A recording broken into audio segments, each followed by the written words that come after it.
नमस्कार, स्वागत है आप सभी का हमारे चैनल में। और आज हम दादरी के उसमें हैं और वहाँ जानेंगे कि एक शोभा यात्रा निकलने वाली है। उस शोभा यात्रा का उद्देश्य क्या है, क्योंकि तैयारियां काफ़ी जोरों पे है। जगह जगह लोग निमंत्रण देते फिर रहे हैं। तो आखिर उस शोभा यात्रा में किस तरह के आयोजन होते हैं, कैसे लोग उसमें शामिल होते हैं और क्या है उसका उद्देश्य, जानेंगे। इसके लिए हम जो है श्री श्री 1008 महंत शिव नारायणपुर जी महाराज के साथ हैं और वो बताएंगे इस शोभा यात्रा का उद्देश्य और शोभा यात्रा का क्षेत्र के लोगों को क्या फायदा मिलने वाला है। प्रणाम महाराज जी आपका। ऐसा है, हर वर्ष की भांति यहाँ श्री बालाजी हनुमान मंदिर साधोपुर दादरी से हम ये सनातन धर्म का उत्थान के लिए और अपना संस्कृति को इसका बढ़ाने के लिए हम क्षेत्र में अपने धर्म के प्रति जागृत करने के लिए हम शुरू से ही हमारे यहाँ श्री बालाजी महाराज का हमारा जब से यहाँ उनका प्राण प्रतिष्ठा उनका हो रहा है, कई वर्षों से हम ये शोभा यात्रा हर उनके जन्मदिन पे निकालते हैं। और उस क्षेत्रों में हर क्षेत्र के यहाँ के जो भी भक्तगण हैं वो बढ़ चढ़ कर हिस्सा लेते हैं और इसको अच्छी प्रकार के शोभा यात्रा पूरा करने की सोचते हैं। उसके बाद शोभा यात्रा दादरी होके यहाँ आती है। उसके बाद मंदिर पे हमारे अनेकों कार्यक्रम रहते हैं, भजन पूजन संध्या अखंड रामायण पाठ सुंदरकांड का पाठ होता है। और दूसरे दिन 2 तारीख को हनुमान जयंती के निमित्त हमारे यहाँ सुबह से हनुमान जी को हमारे परंपरा के हिसाब से वो जो उनका चोला श्रृंगार होता है 2-4 घंटा जो भी भक्तजनों के द्वारा। उसके बाद सवामणि का भोग लगता है, 56 प्रकार का भोग लगता है। उसके बाद 9 बजे के बाद में हम सुंदरकांड से 11 कुंड से 21 कुंड से इस तरह का हमारे यहाँ भक्तों के द्वारा यज्ञ होता है। उसके बाद 12-12:30 बजे के बाद हमारे यहाँ फिर भोग लग के भंडारा प्रसाद चल पूरा क्षेत्र में जितने भी जो भी आ रहे प्रसाद लेना चाहते हैं वो लेते हैं। या भजन संध्या भी चलती है। फिर शाम को भी हमें हमारे यहाँ अनेकों प्रकार के भजन कीर्तन करने वाले वो संगठन आते हैं, वो भजन पूजन करते हैं। पूरी रात ऐसे हमारे यहाँ कार्यक्रम चलता है। ये परंपरा हमारे शुरू से ही कई वर्षों से यहाँ चली आ रही है। और ये पावन भूमि हमारी बहुत पवित्र सिद्ध भूमि है।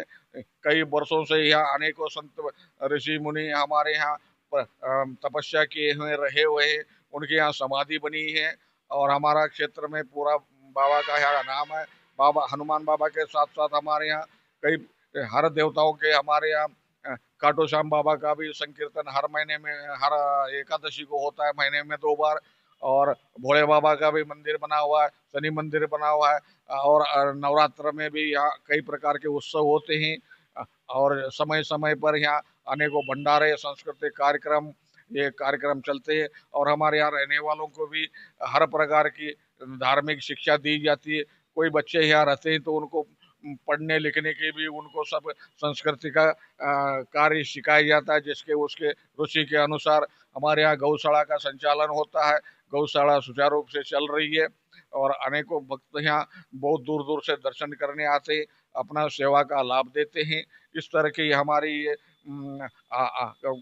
वर्षों से यहाँ हमारे एक से एक दूर दूर के भक्त जुड़े हुए। और हमारे यहाँ नित्य नियम आरती पूजा संध्या आरती ये सब हो रहा है। और समाज के लिए हम यही चाहते हैं सभी भक्त अपना सुखी रहे, यही हमारा आशीर्वाद है। और इस तरह से फले फूले। क्षेत्र के लोगों से अपील महाराज जी आपका। क्षेत्र लोगों से अपील है भाई हर कार्य में यहाँ सहयोग करे, आते रहे जाते रहे। और उसके साथ साथ में मंदिर जीर्णोद्धार उत्थान के लिए कार्य करे और अपना धर्म प्रचार संस्कृति का कार्य करे। और अपना कोई ऐसी कोई समस्या हो तो महाराज जी से निराकरण करने की कृपा करे, यही हमारा क्षेत्र लोगों से अपील है। धन्यवाद महाराज जी। एक चीज और जानना चाहूंगा मैं, जैसे कि आप जिस अखाड़े से जुड़े हुए हैं काफी बड़ा है वो और काफी सुचारू रूप से दिखते हैं कि पूरे देश में काम कर रहा है।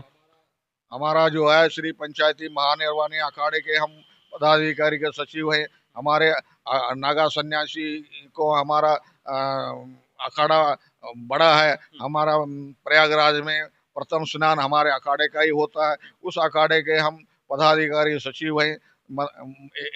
एक रूप से हम हमारे अखाड़े के हम एक स्तंभ हैं, और हम अखाड़े के हमारे कुछ शाखाओं का हम संचालन करते हैं। और समय समय पे अखाड़े में जो भी कार्य होते, हमारे और भी हमारे साथी हैं, उनके द्वारा हम पंच के रूप में हम कार्य करके उसको निराकरण करते हैं। और हमारे अखाड़े के उद्देश्य यही रहता है, हमारे समाज एकजुट रहे, हमारे सनातन धर्म का उद्धार हो। हमारे अखाड़े के द्वारा कई जगह अन्न क्षेत्र चलते हैं, संस्कृत विद्यालय चलते हैं, व्यायामशाला चलते हैं, और औषधालय चलते हैं। इस तरह से हम समाज के लिए भी कार्य करते हुए हम अपना अखाड़े को भी आगे ले रहे, अपना जीवन यापन कर रहे हैं, और समाज के हम संस्कृति का प्रचार भी हो रहा है। उत्थान के लिए कार्य कर रहे हैं।